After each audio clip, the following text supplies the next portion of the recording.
Okay, ça marche, we're live. Hello, welcome to today's Hangout. My name's Sandy Leveque, your host for this evening. This is a show about the law of attraction, quantum physics, and relationships slash sex. So I'm joined here with Greg Kuhn, best-selling author of Why Quantum Physicists Do Not Fail. In fact, a whole series of books about why quantum physicists do not do this or do that, which is actually how I first got to meet Greg because I read one of your books and I just absolutely I couldn't stop reading it. I put aside all my work for about 2 days.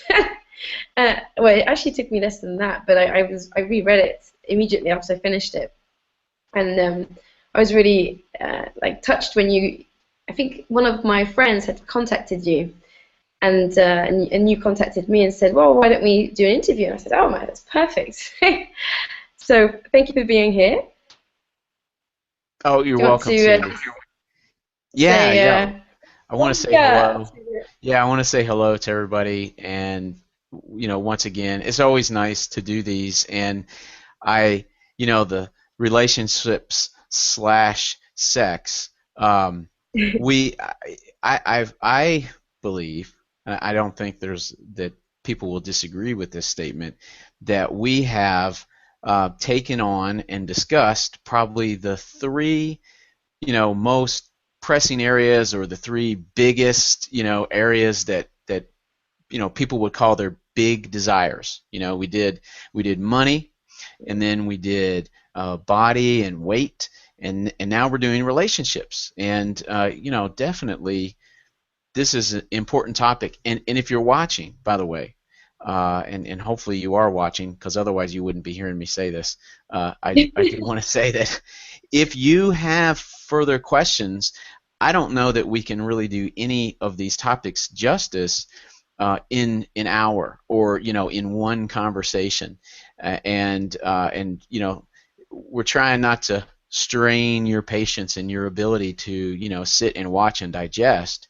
So please don't be shy about letting us know that there's more you'd like to hear, more you want to know. I don't know. I think I speak for Sandy and myself both when I say I like to be challenged with tough questions. I like to try to find out the answers to tough questions. I like to try to find resolutions to tough questions. So give us the tough questions. Don't sugarcoat stuff. So with that said, it's great to see you again, Sandy.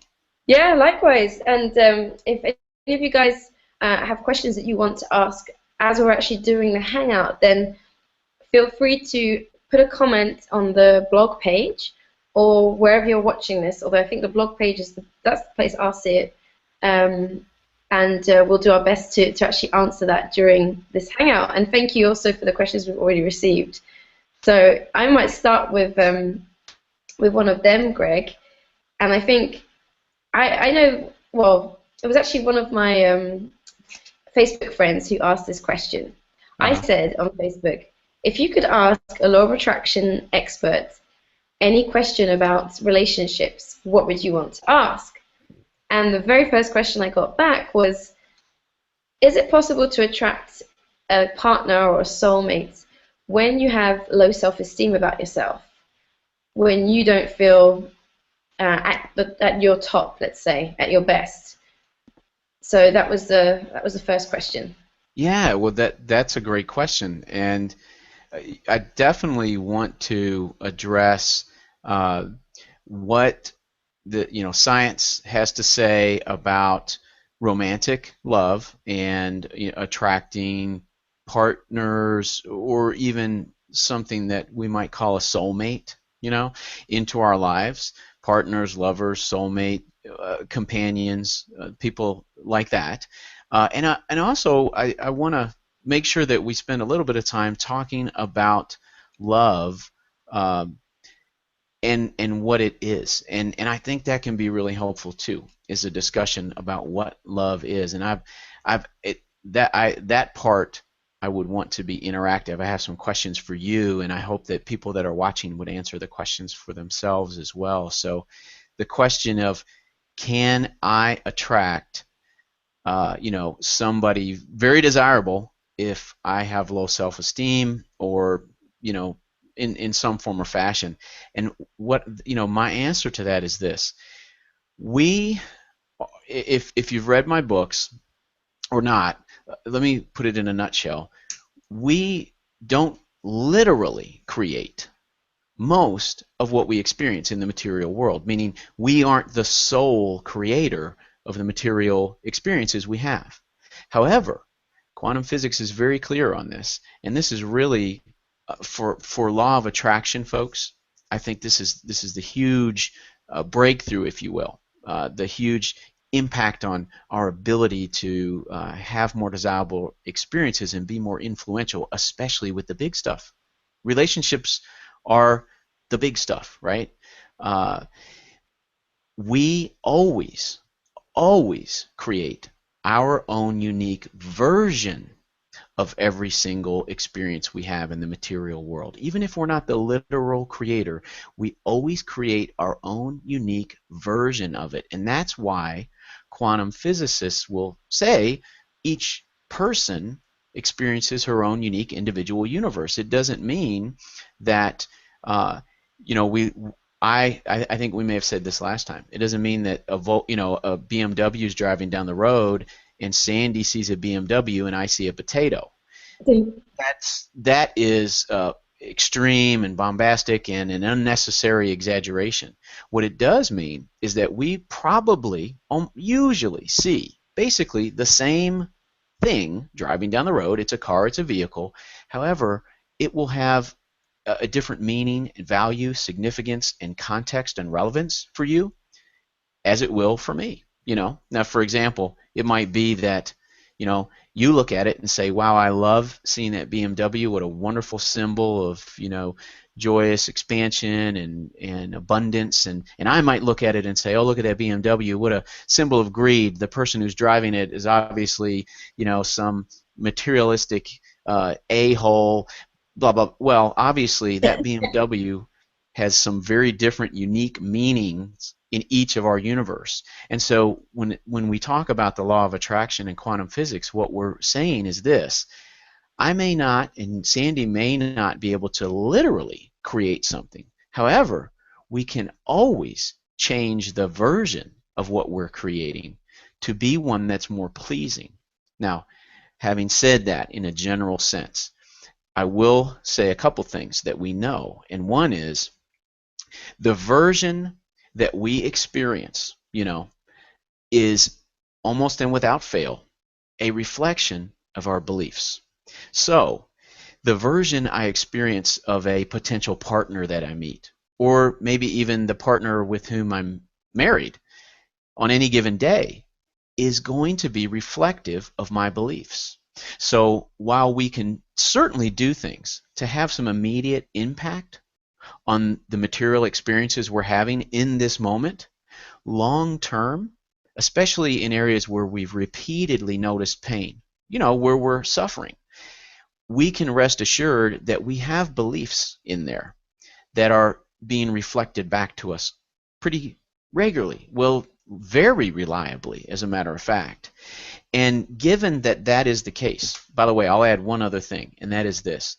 There's one material object that we will never be the literal creator of. We might be a literal creator of a painting or a piece of furniture or those yellow cabinets behind you.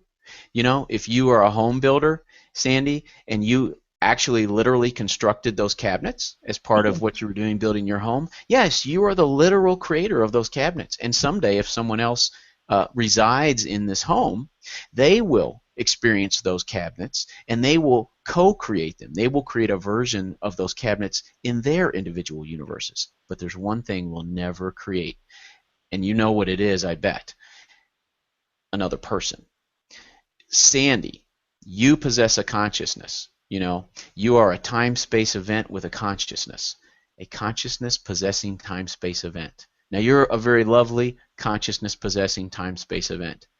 I am creating a version of you, as is everyone else, participating in this hangout, as is everyone you encounter during the day, even people who simply know of you are creating their own individual, unique versions of you. But they're not literally creating Sandy. Sandy is creating Sandy. Sandy is creating her own version of herself, and that is potentially influencing the versions that other people are creating of you. However, ultimately, the creation of you, the unique Sandy in all of our universes, is ultimately our choice, our decision. So Sandy will have a unique relevance, context, meaning, value, and significance in my individual universe. And I can tell you this, Sandy, the Sandy that I create is fun, intelligent, curious, uh, a blast to talk to, energetic, uplifting, motivating, inspiring. And those are great things. And I know that you have done work to help me easily create a version of Sandy like that. But you know what? I'll also say this. You could do everything within your power to make yourself a person for whom it's easy to create a version like that, right? For reasons only known to me, I could still create a version of Sandy that says she's a jerk, she's a bore, she's silly, she's naive, and these are, I know these are not pleasant terms, and I don't feel that way about the version of Sandy I create. But what I'm getting at is ultimately that's going to be my decision. That's going to be my choice, no matter how hard you try, right? So given those facts about what we know about the creation of the material world, I'll answer our friend's question by saying, however I feel about myself is invariably going to be reflected back to me by the versions of other people that I'm creating in my universe. And as you know, the game that I play, the game that I teach, the game that I write about, I call it Grow a Greater You. And when somebody desires to play the game with a romantic relationship, a family relationship, a soulmate, if you will, my suggestion always is to begin by intentionally growing her or his beliefs about her or his own lovability, desirability, value, worth. And when we focus on intentionally growing our beliefs about ourselves in those areas, we'll begin to find them being reflected back to us in more desirable ways, in ways that are more pleasing to us, that incrementally become much more aligned with ultimately our, big desires for other people, romantic and otherwise. Certainly the game is very important when dealing with other people. And also remembering that, I don't create you and you don't create me. And your choice, like my wife, she finds me inspiring and handsome and loving and caring and nurturing and on and on and on and on. I made a list for her, and I put it up on the fridge, So, and I don't think she would disagree with that. And I don't say that with egotistic, big-headedness. We talk to each other about these things.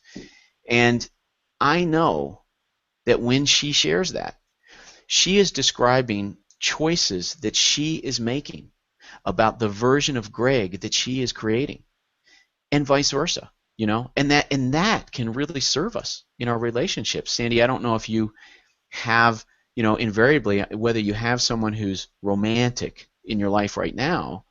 I'm sure you have in the past, if not experienced it right now. That experience of receiving very pleasing information, if you will. When someone who you are creating an awesome version of, whether that's a man or a woman, responds by doing likewise with you, that's a wonderful feeling. It's so affirming, it's so energizing, it's so uplifting. And sometimes it can feel kind of rare, We say, oh, I can't believe it, I like you and you like me. Who would have thought, I don't know about you, when I was little, or when I was in grade school, I used to write a note, I would say, I'd have to write it backwards to hold it up and see it in the camera. I would write a note that would say, do you like me? Yes or no, circle 1, and then I'd pass it over to the girl that I liked. And you know what she always wrote on it when she passed it back? You probably wrote this. You got those notes all the time, I bet. What did she write? Maybe. Oh no. That's crazy. I mean, come on. But I say that, but you know what I was doing is I was in my own, young child way, trying to kind of put it out there. Hey, I like you, and I kind of want you to give me permission to say it by being the first one to say it. It's because it can be scary. We put that out there. If we were both unmarried people and I lived in the apartment next to you and I knocked on the door and I said, hey, Sandy, you know what? I'm finding that I am just creating this awesome version of you in my universe. It's incredible. It just makes me feel so good to be around you because the version of you I'm creating is just so wonderful.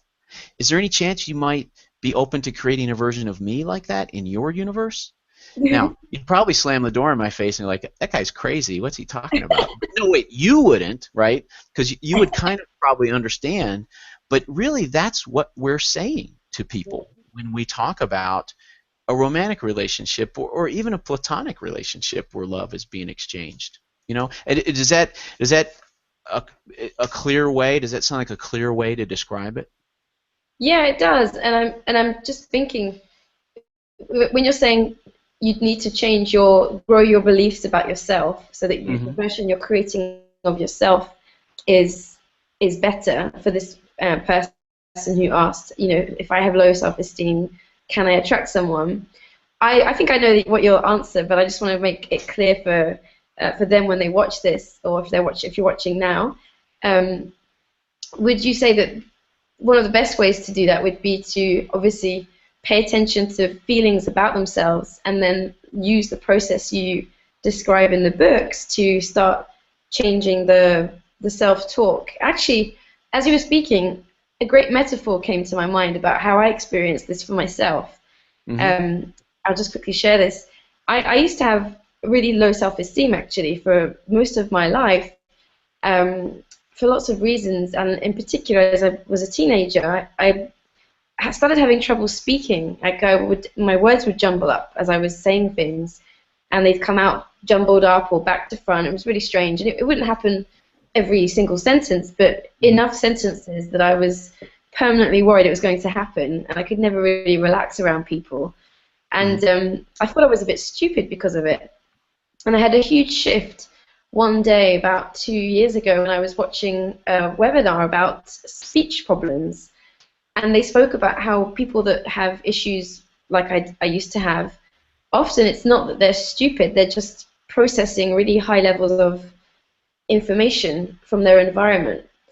And that can sometimes mean that the stuff comes out jumbled up, almost like a computer going, it's like, ooh, too much frying. And it really shifted perspective. So I stopped seeing myself as stupid, which I didn't even realize. I was so used to doing that I just did it all the time. And I started to see myself as, I just process high levels of information. It honestly felt like when you have a huge, you have a really heavy piece of furniture and you need to move it for some reason, but it's so heavy and you push against it and you push against it and finally you get it to budge, and you budge again and you budge again, and then suddenly it's in a completely different place and you're not even sure how it got there. But it's not blocking the door anymore, it's not blocking whatever it was. I felt like that with my self-esteem, that suddenly I almost couldn't remember what it was like to have low self-esteem anymore because I'd had such a shift. So that was quite a sudden shift. But I know that what you teach for changing beliefs, I believe that can be really useful for changing someone who feels bad about themselves, because you actually speak to this in your book, instead of saying, I'm fat, or, oh, God, I'm so lazy, starting to pay attention to the words you use to describe yourself and then reframing them with something else. Would you agree that would be a good thing for them to do? Absolutely. By the way, the big piece of furniture you're talking about, was that the big cabinet that was behind you in the last hangout we did? Yeah, exactly. It could have been like that. It was yeah. So if people are watching this and they haven't watched the previous one, that's my plug to go back and watch that one. That we were talking about Yeah. weight. I Yeah. totally agree. In fact, I had a woman email me a couple weeks ago and said, Greg, I don't agree with some of what you're writing. I feel like beliefs can be changed so much quicker, so much more quickly than what you're advocating. And I responded to her and I said, hey, I'm with you. I know that there are times where flashes of inspiration, and in your case, maybe it was the authoritativeness. I mean, the authority behind what you were hearing, right? I mean, you had so much, you invested so much authority and gave so much authority to the source of that information that when you heard it, you embraced it totally. You said, "Wow, gosh, my whole life I've always thought about this in such a incorrect and self-incriminating manner. Turns out I was totally wrong. Actually, my processing, inadequacies really aren't inadequacies of intelligence or ability. I'm actually kind of an advanced thinker, and wow, right there on the spot. But the reason that I don't write about that kind of change is simply because if somebody, to me, if somebody is experiencing repeated pain and misery, very often that person has tried things like positive affirmation and positive self-talk and has found them to be lacking for good reason, because most of the time, unless that information we're hearing has an incredible amount of authority behind it and hits us at a time when we're open, and additionally, is very believable to us. It is fool's gold, if you will, to try to do a quantum leap, because our subconscious is so guarded about our beliefs that we have. What I would say is, if I were talking to, if we were talking and or sharing a cup of coffee or a cup of tea, yeah, you don't drink coffee, do you? It's tea. Yeah. Uh, See, I'm starting to learn some things. We're starting to get to know our little even habits. By the way, is your dog there? Oh, yeah, but he's sulking because he thought we were going for a walk when I set up the hangouts, and then he's like, "You're doing a hangout, really?" Oh no, you're So he's giving him an sulking in the association room. with me of being deprived of his pleasure. Yeah. Like every time he sees me or hears my voice, he's like, yeah, yeah, I know. Well, my dog Sam is laying beside me right now, and she's filling Oh, the room with her doggy odor, which I actually enjoy. The So if we're talking, sitting down with a cup of tea, and you're saying to me, Greg, I don't know what it is. I I went out on a few dates with this guy, and I felt like I really liked him, and you know what? He turned out to be the same problem I always have with men. I mean, hopefully it's not something serious. Like I think some people might say, wow, I wind up, finding an angry person, or I wind up finding an abusive person, or I wind up finding a dishonest person. Why do I do this? Or maybe it's just simply, gosh, I keep, where are all the good men? Where are all the good women? I seem to find all the losers, or all the goofballs, or all the immature ones, or we may have said these things. We've heard friends say these things, and I would recommend that those things, as well as you said, pay attention to our feelings, and say, hey, that feeling that I'm having, any feeling we have, is information. It's information about whether our beliefs are aligned or not aligned with our desired outcome. Uh, Additionally, the material experiences we have, the reflections that we experience of our beliefs, that's information too, and that's really good information. If I say, my conscious desire is to have a great relationship with my sons, and yet what I experience continually is we get in arguments with each other. We yell at each other. I say hurtful things that I regret later, and they slam their door shut and tell me they hate me. Or maybe if my conscious desire is to have a wonderful, loving, intimate, open, vulnerable relationship with a soulmate, yet in what I find is that I shut down. I push the person away. The person may prove to be incapable or unwilling of going there with me.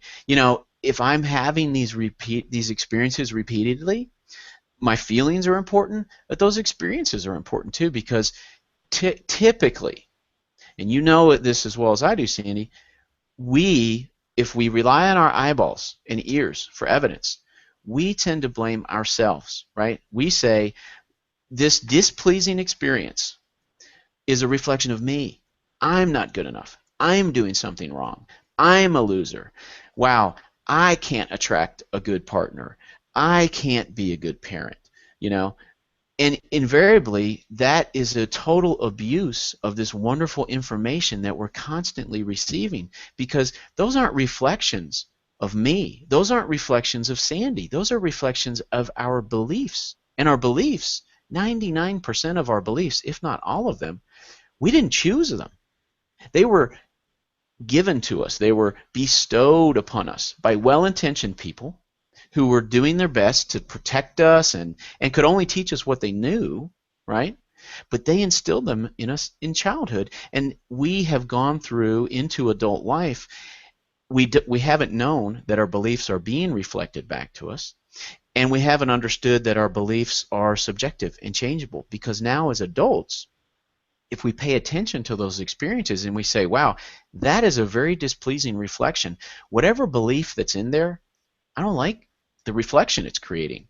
And we don't have to go in and intensively identify the belief that's creating the reflection. All we have to do is to say, okay, that desire, I'm continually creating reflections of that desire that are very displeasing to me, right? So all we have to do in the process that I teach and write about is we simply intentionally raise our emotional perspective regarding that desire. And if we do it intentionally enough and patiently enough and believably enough, by doing it in very small, believable increments, once we get up to, well, actually, I mean, think about this. Logically, if our reflections, if our material experiences are reflections of our belief, the minute that I give myself a belief uptick, one tick up what I call the emotional reference chart, my reflection is going to change. And my reflection is going to be slightly more aligned with my ultimate desires or my conscious desires for that thing, for that outcome. And so that creates quite a bit of motivation. It's very rewarding. Well, the higher up the scale we go, the more pleasing, the more aligned our reflections are, till we get to the point now where the reflections that I am able to create without a whole lot of effort are so pleasing regarding my sons and my wife and my parents and my sister and people I work with and friends that I have. In fact, people who come in contact with me as an author, I always say, if you look at my blog and look at my comment section, or you send me an email, I always say, Sandy, thank you for giving me an opportunity to be of value to you. And I mean that, because whether it's my wife or an interview or someone who emails me or leaves a comment on my blog, you are deciding to give me that. I didn't come into anyone's life as, I didn't come into my wife's universe as the greatest stud who ever lived, and there was no way she could have created anything except a wonderful version of me. No, she decided to do that, right? She's giving me that. It's a gift that she's giving me, and it's a gift that I give her, and it's a gift I give you, and it's a gift you give me. It's not relegated to romantic exchange, certainly. It's any exchange that we have. Yeah, and I love that, Greg, and actually just a practical example of what you're just speaking to here with the emotional reference chart. I was chatting to a friend, hi Glenn, if you watch this, who actually connected us, and yeah, and he was saying that it was quite funny actually. He had been using that chart, which is available for free actually on Greg's website, and he was looking at, okay, how do I feel about money on this emotional reference? In other words, what emotions do I have about money? And he rated very highly because he doesn't have any weird. He feels good about money. He sees the benefits of it. He enjoys it, and it was just a good feeling.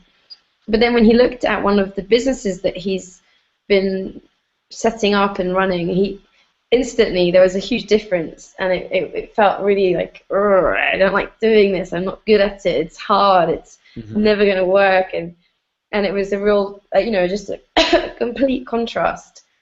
So Yeah. growing your beliefs is about realizing where you're at, and then knowing that you can change it and get to a point where you do feel good about yourself, or you do feel good about whatever it is you want to change the beliefs about. And I just realized actually that I misread the question. But it's funny because I think that question obviously wanted to be asked because it was so clear in my mind. What he actually asked, this wasn't the same person, it was someone on Facebook who asked me, if I, is it possible to love someone entirely even though you don't love yourself?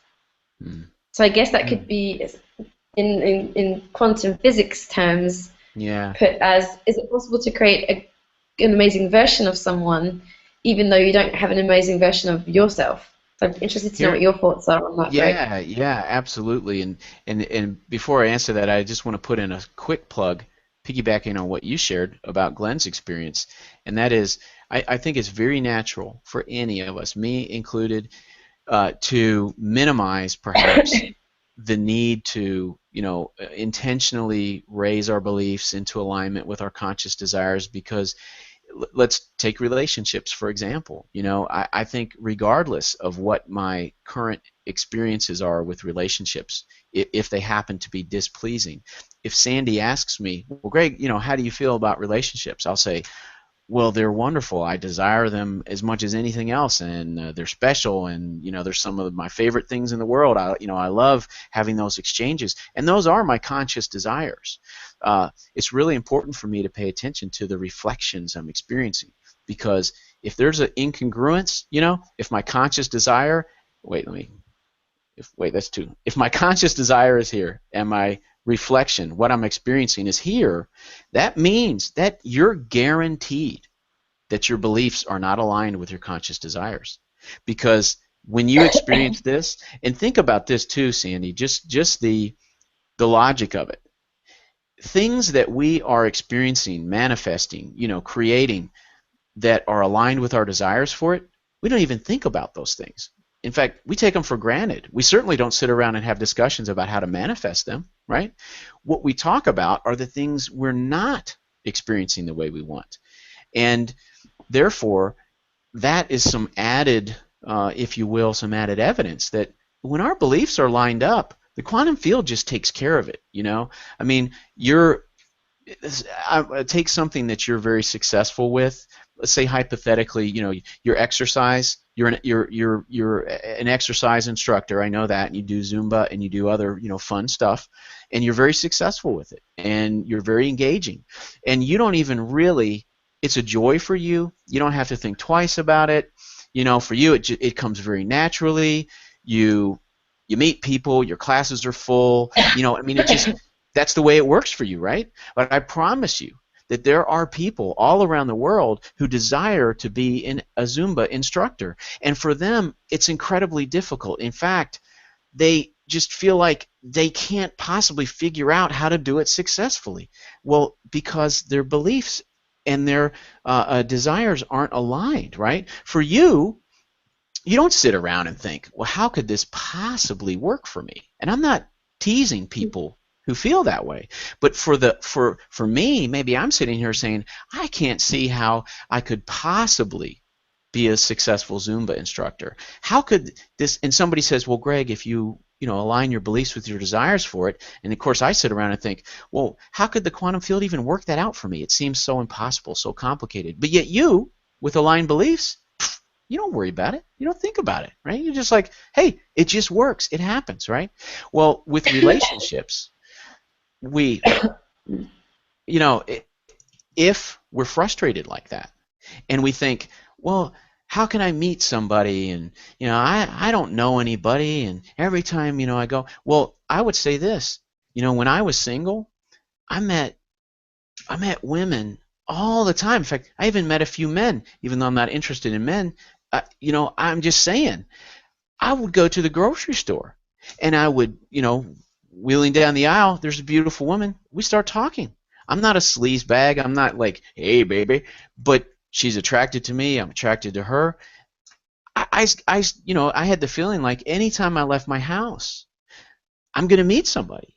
Well, that's simply because I was playing Grow a Greater You on my beliefs about my lovability, my desirability, my worth and my value.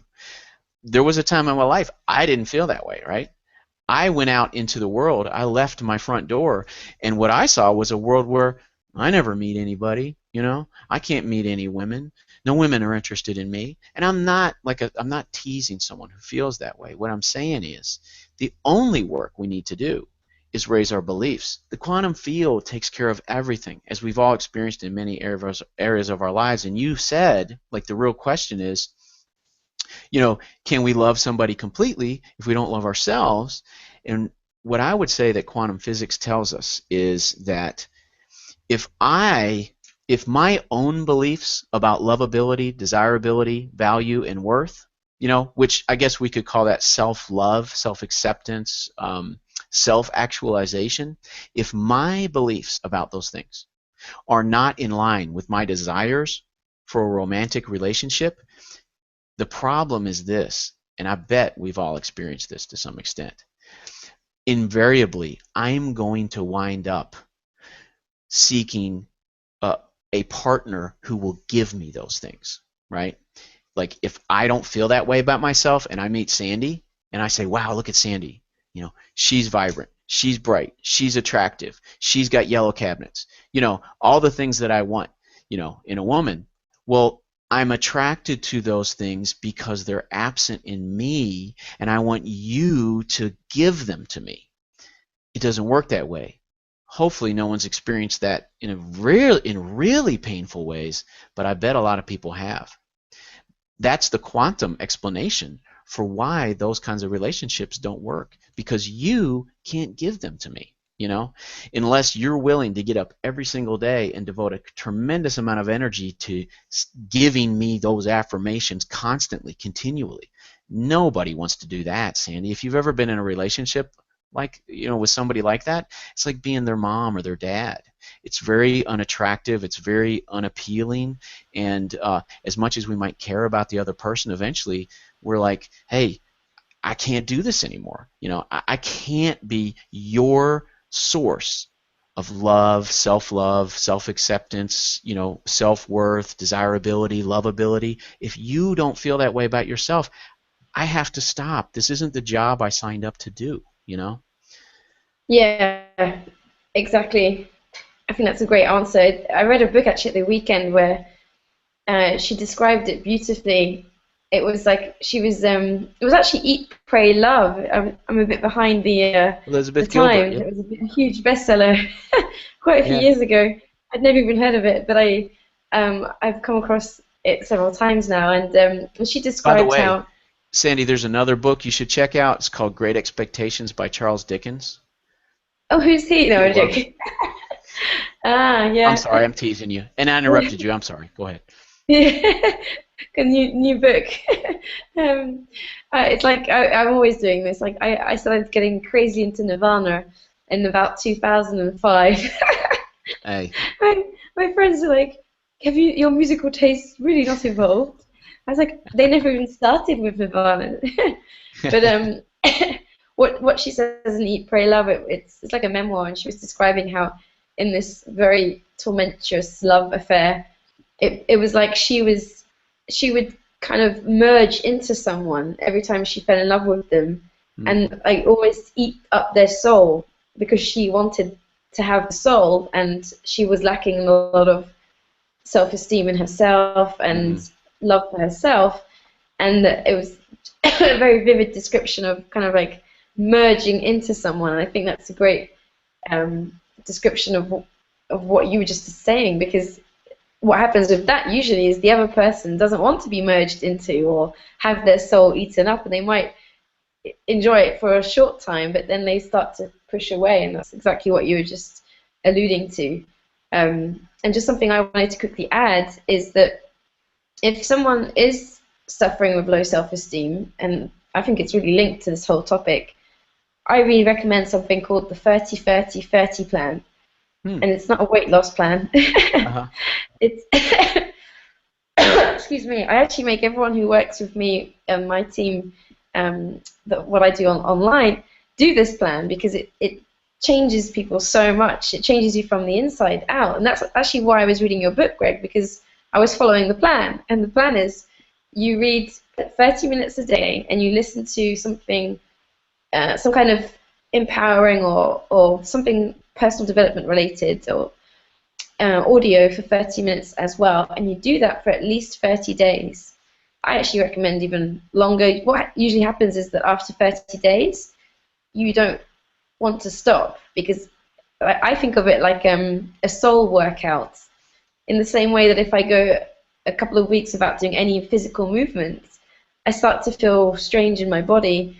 It's the same with, for me, reading and getting new ideas and listening to other people's experiences and their advice and what they've done that's worked.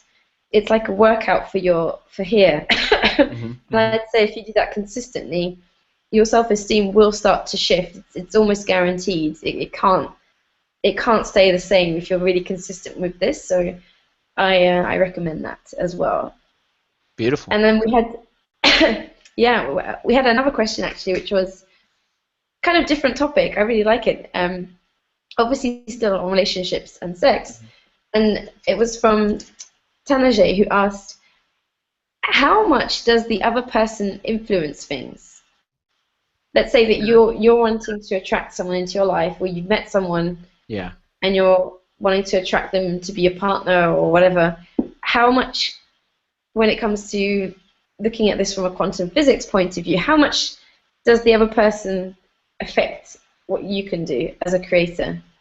There are a number of things, okay, and one of them is that obviously the more uh, the more I stay focused, the more I play grow greater you, if you will, the more I stay focused on growing my beliefs, which now hear this out, because playing grow greater you, what it does is it shifts the paradigm, because for most of us, we grow up, I know I did, believing that if I'm being displeased, what I need to do is, reach out to the thing that's displeasing me and change it.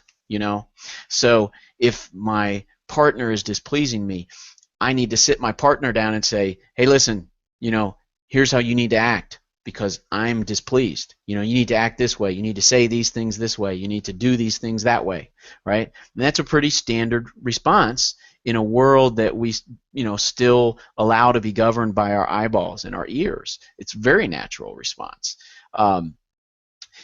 When I stay focused on playing Grow Greater You, instead of constantly trying to adjust the mirror, the reflection, I focus on what's causing the reflection.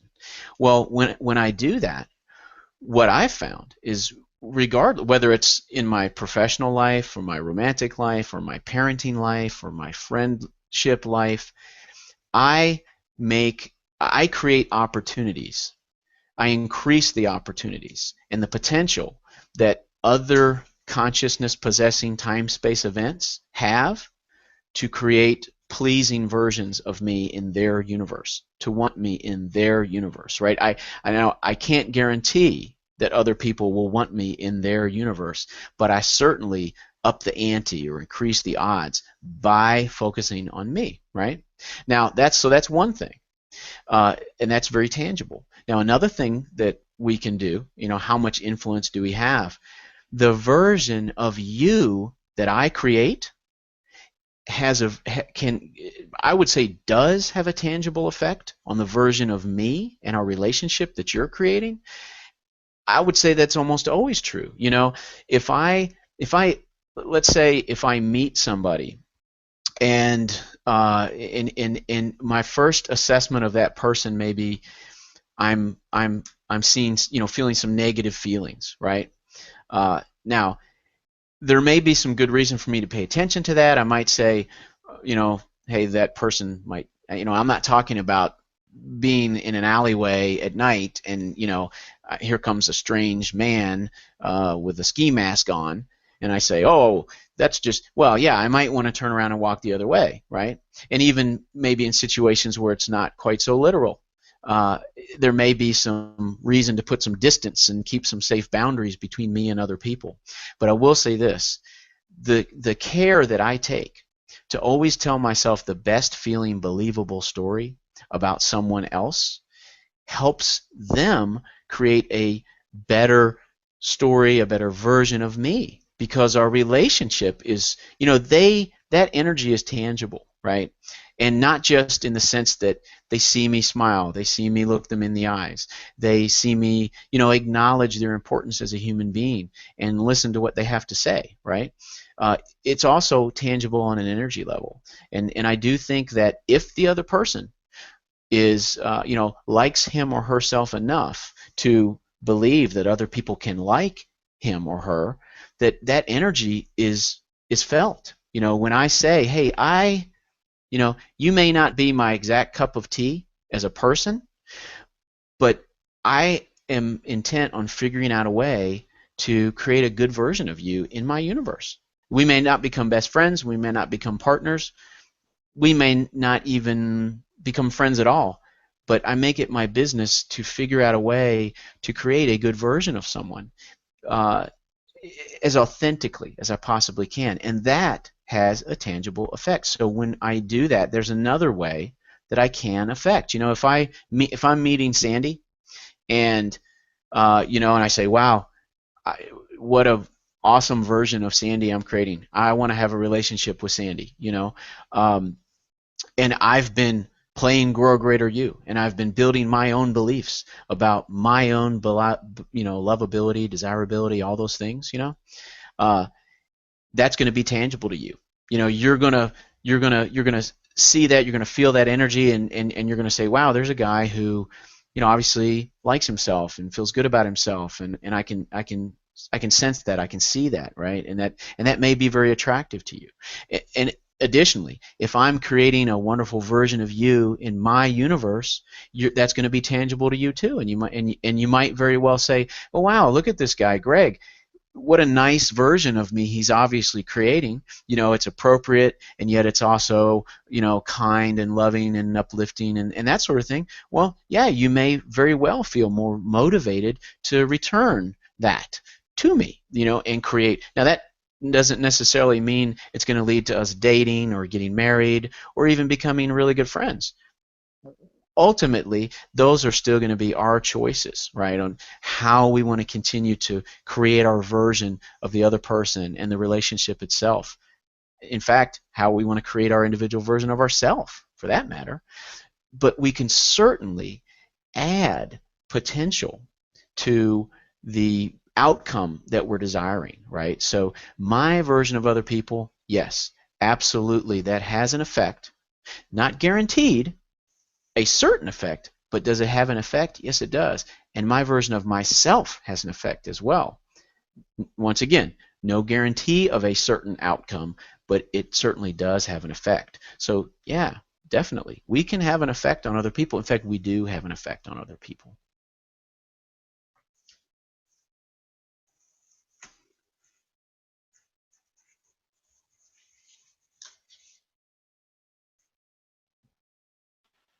Ah, okay, I'm back. I muted myself because I've been coughing, and then I couldn't come back. So I was just saying that's great news, Greg, because I have a crush on Johnny Depp's. So Hey, you never know. You I may made a be, video. yeah, in Portugal. He may be, making a movie there soon. Yeah, I actually made a video about a year ago saying why I was the perfect wife for him Uh-huh. as a Uh-huh. joke. Um, and He loves yellow cabinets, by the way. yes. I think I remember reading that. So, So and also fans. When you hang big Oriental fans on the wall. By the way, that's a plug to try to get people to watch our first two videos. our first hangout, yeah. Yeah, yeah. That was where we covered the law of attraction more just generally. But I Mhm. love going deeper into these topics because it just allows you to get more ideas, I think, for how to really use it, because sometimes it's Hmm. easy to hear the theories of it, but to actually know, okay, well, I would like to lose weight or to create better money or attract a soulmate or Hmm. actually one of the questions that I had was, and I think we'll probably have to finish with this one, Okay. but it was, and we've kind of touched on it, but I don't think not. I think there could be more to be said. Uh-huh. It's the classic law of attraction thing where people say if you want to attract something, you need to be that vibration already. You know, it's like Hmm. you were saying, you need to have created a version of yourself where you know that that's basically going to happen. And so that can obviously be quite tough to do if someone's feeling like, well, I don't have a soulmate or I don't have a history of good relationships. Hmm. How do I feel like I've already got it when I don't really know what it is? I don't know how it feels. Hmm. Um, how do I create that feeling to Hmm. shift the feeling of why don't I have this already? You know, like what would you Hmm. suggest Hmm. to someone who's perhaps feeling like that? Because I can sense Great. that some people that is their question. That's a great question. Very important question. And I have some very specific answers, okay? And the same answers can certainly be applied to, these answers could be applied to money. They could be applied to, our body, losing weight or, whatever the case may be. Two things. One is, uh, keep in mind that it is okay to have beliefs that are not aligned with our conscious desires, okay? We're not to blame for that. And from this point forward, we now have the freedom and the authority to raise those beliefs into alignment. And we are assured, because that is how the universe works, that as our beliefs raise, our reflections that we're creating in the quantum field are going to change. Okay? Now, in the meantime, okay, maybe I've been experiencing pain, disappointment, maybe even misery regarding, relationships. So what do I do while, and I can't advocate enough for intentionally raising my beliefs into alignment, in regards to my own lovability, desirability, value, meaning. That is where all the payoff is, okay? Because we're going to continue to see those reflections. But in the meantime, before we get up on the emotional reference chart high enough that we start to say, wow, this is, these reflections I'm now experiencing. And by the way, the reason that law of attraction teachers say you be what it is you want to manifest is because what I'm manifesting, what I'm creating, or maybe it's more accurate quantum wise to say what's being reflected back to me are my beliefs. So what I am is being reflected back to me, right? So Mm. here is a great trick, if you will. You can trick the quantum field while you're in the middle of the process and really produce some very pleasing energy, okay, that definitely gets you headed in the right direction and opens up windows, opens up opportunities, opens up potential, at least in an energetic fashion. And that is this: uh, if you want to do this with relationships, what I would suggest is you want to find or you want to decide upon some sort of a totem or a token that's going to represent for you a relationship that you desire, right?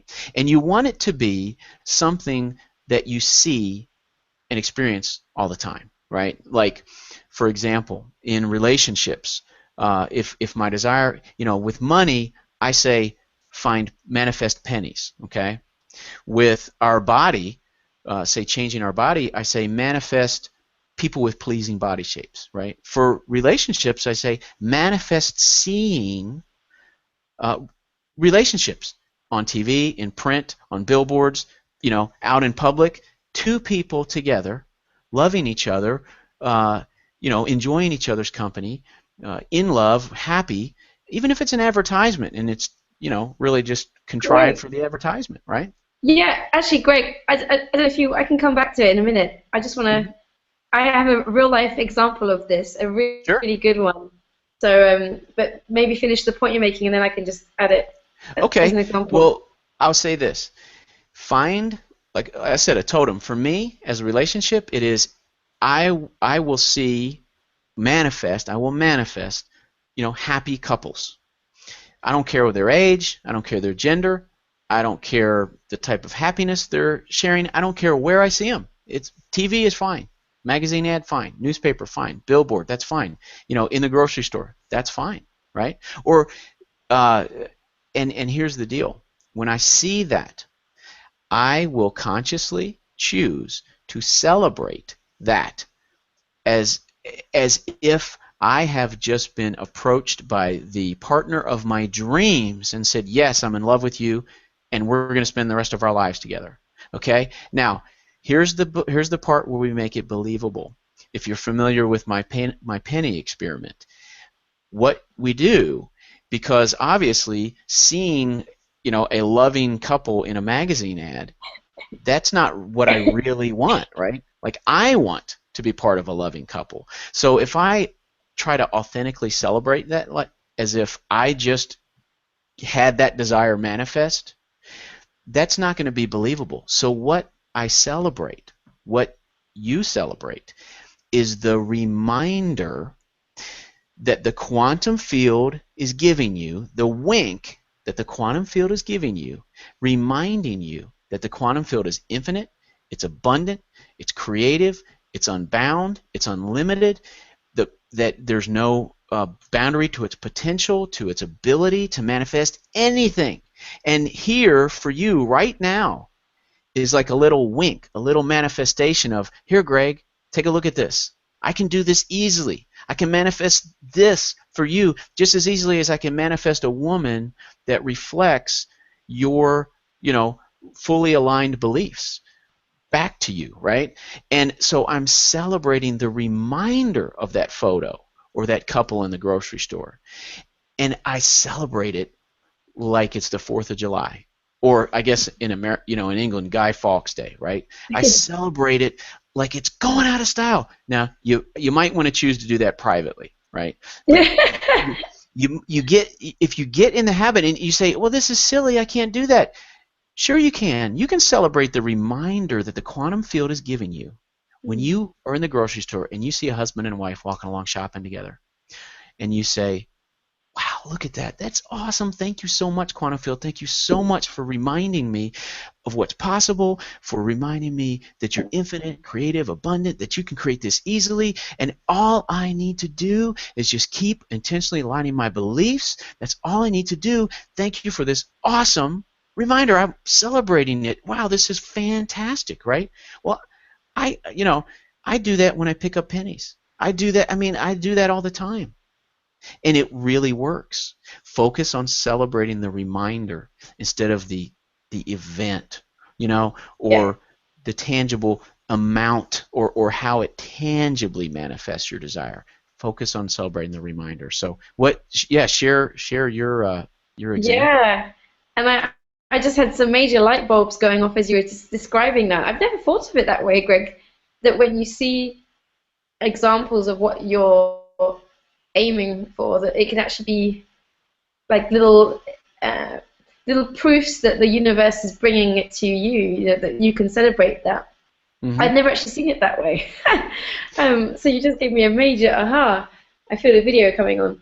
But the example that I wanted to share, I think I've actually shared her story once before in our Hangouts, but I since found out the backstory, which is a perfect illustration of what you just described.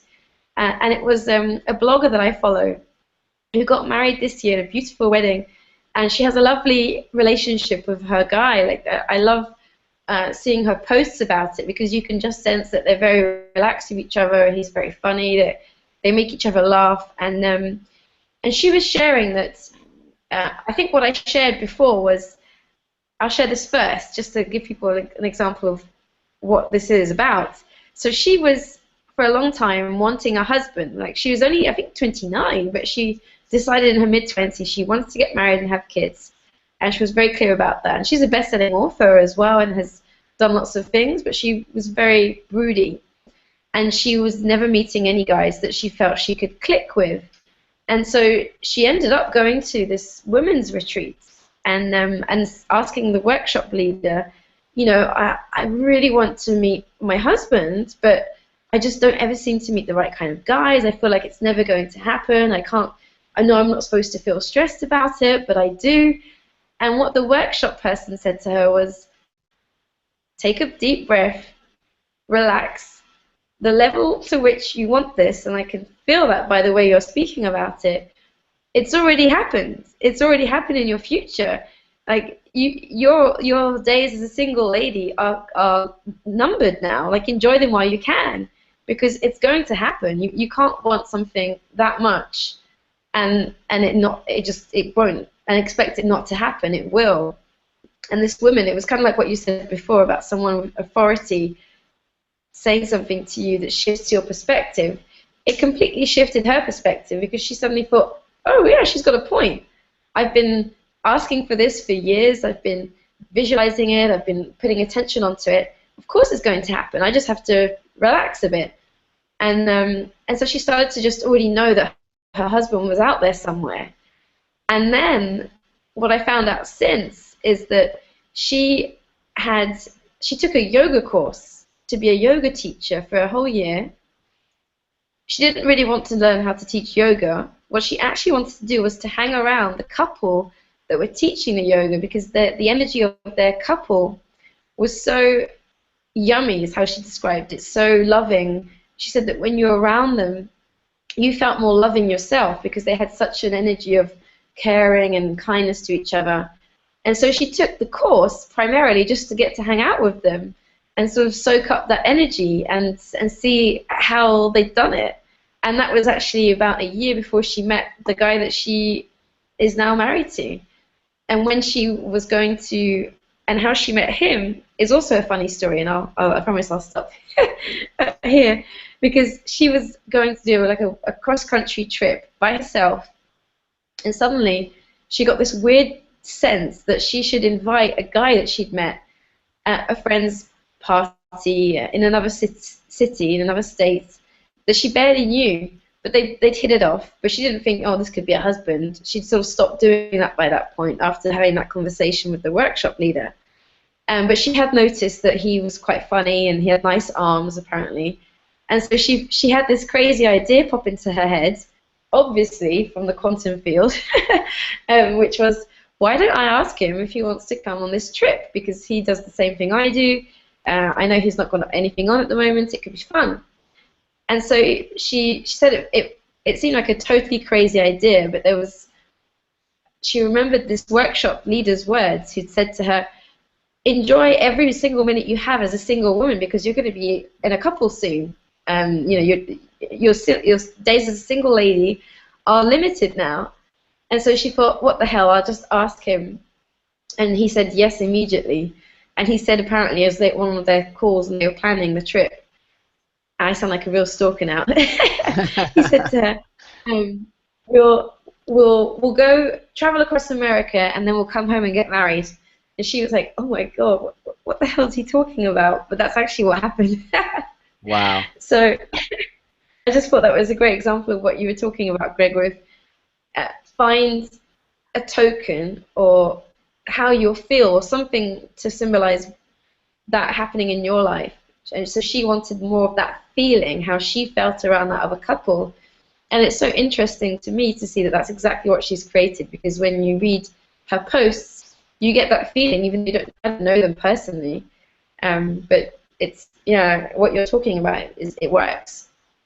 Yeah, it does. And, a good way to find a token, if you're like me, and I think this is probably a pretty common experience, is look for things in, I can look for things in my life that I generally get kind of angry about seeing. How often when we get those little winks from the quantum field that say, hey, Greg, or hey, Sandy, I know your beliefs aren't aligned with your conscious desires yet, but I want to give you a little wink and remind you of what's possible. of how easy it is for me. It's like when I really, when I was really desiring financial abundance and didn't experience it, and I used to see a penny on the ground or a small amount of money, I got mad.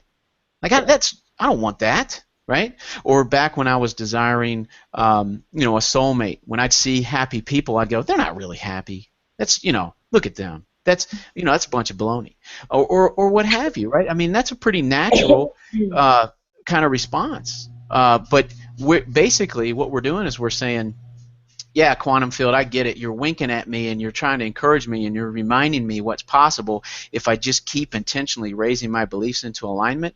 But you know what? Screw you. You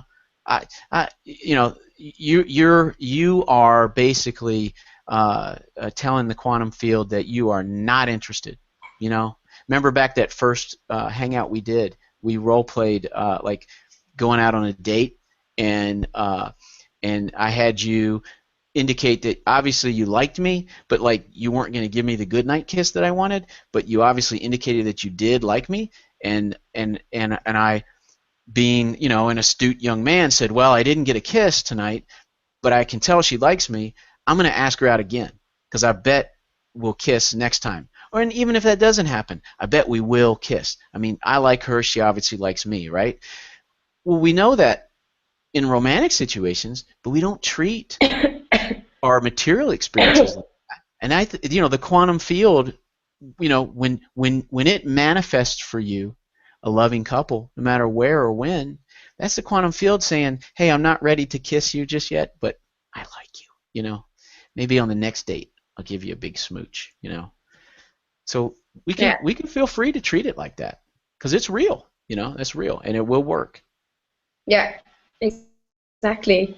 So now every time I see pennies or anything of the things I would like to go, I'm going to be doing that. That's literally something that's just shifted in my world. Thank you so much.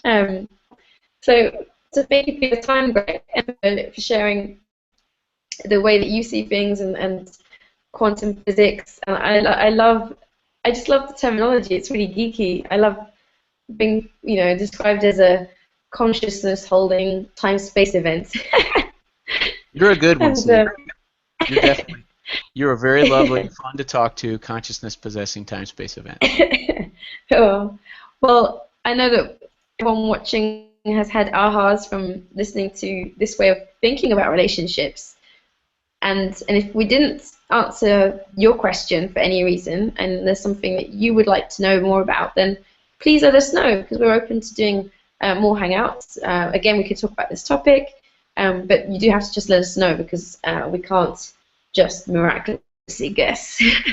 So thank you for the questions that we did receive. And go and have a look at Greg's website. It's whyquantumphysicists.com. And if you have trouble spelling physicists, as sometimes I do, then Google will find it for you. It does that. It's magic. So go and have a look at his website. And you don't have a book specifically about relationships, do you, Greg?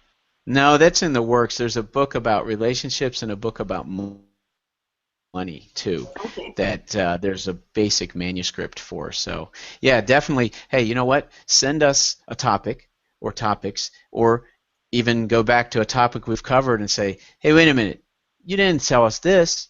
How come you didn't say this? That sort of thing. Because we could do a whole nother show on.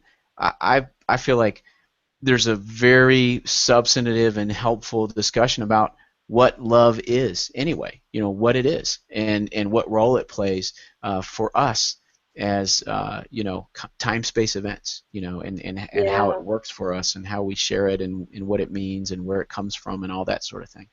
Yeah, exactly. I've actually had some realizations about that in the past couple of months. So yeah, I'd be up for looking at that in more detail. So thanks, everyone. Thanks for being here. Thanks for your wisdom, Greg. And let's oh, I just had a mind blank. Sorry, I think my dog is hypnotizing me from the distance, because he's just he's on his hind legs going, here we go. He's creating a version. that's very annoyed right now because he wants to go outside. Yeah, exactly. He's like, oh, come on. You Really. humans. You've been for so long. So have a great night, everyone. Thanks very much.